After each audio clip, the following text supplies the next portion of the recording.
একজন যদিও আরেকজনের কাছে কোনো কিছু একটা আশা করে, সে কখনো ছোট করে আশা করে না, সে বড় করে আশা করে। আর কার কাছে আশা করে? যে বড় মনের মানুষ, যে তার কাছে চাইলে পাওয়া যায়, তার কাছেই কিন্তু মানুষ আশা করে হাত পাতে। এটাই কিন্তু বাস্তবে। তো তার নিয়ে কিন্তু কল্পনা করে একবারে লোভাবে সে তো আছে দুই চারটা কথা বলার জন্য। তো সেই আশাকে কখনো যদিও কেউ নৈরাশা করে দেয়, তো যারা নৈরাশা করে তাদের আশা কিন্তু একেবারেই চিরতরে নৈরাশা হয়ে যায়। এটাই কিন্তু বাস্তবে। আমি তাতে যতটুকু বয়স হয়েছে মানুষের কল্যাণে চলাফেরা করে দেখলাম, মানুষ যদিও মানুষকে ভালোবাসে, যারে যে ভালোবাসে সেই ভালোবাসার মানুষটা কখনো ভুলে যায় না।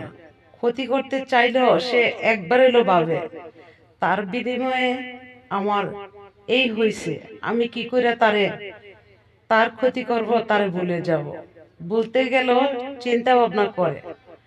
তো আমার কথা হলো, যদিও কারো বিনিময়ে একেবারে চুল পরিমাণ, তিল পরিমাণ কিছুই না থাকে, তো সেই মানুষটার জন্য যে মানুষটাই আবারও কাঁদে, তাহলে তাকে কি বলা হয়?